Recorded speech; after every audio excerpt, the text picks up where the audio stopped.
Thank you, Economic Times, for hosting this event. A very good afternoon to all the viewers, and welcome to this fireside chat.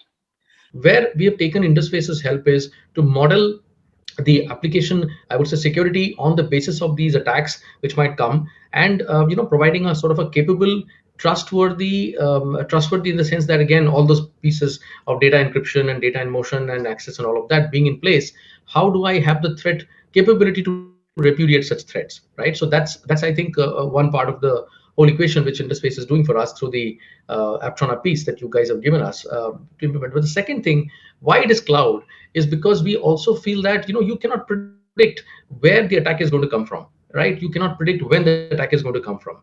So you need two things. You need extremely fast ability to recover. In a situation, it is not that you've identified the problem, it is also how quickly you recover to the problem. So recovery is extremely important. Recovery is possible if you're able to isolate, if you're able to spawn multiple instances very quickly, if you're able to divert all of those where there is a problem that has been identified. How do you keep the resilience of the services up? That is when you bring client trust up.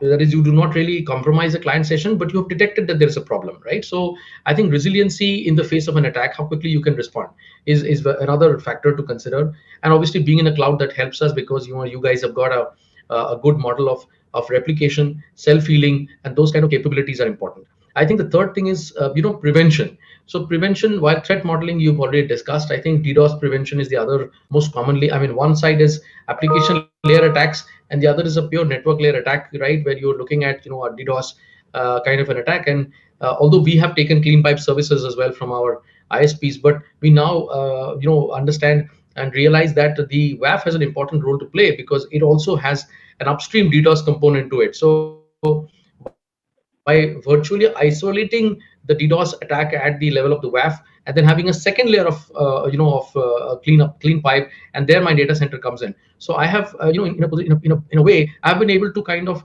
isolate and keep layers of protection. And so far, we've seen good traction. We've been able to utilize the services quite productively, quite efficiently over the last 1 year, 1.5 years.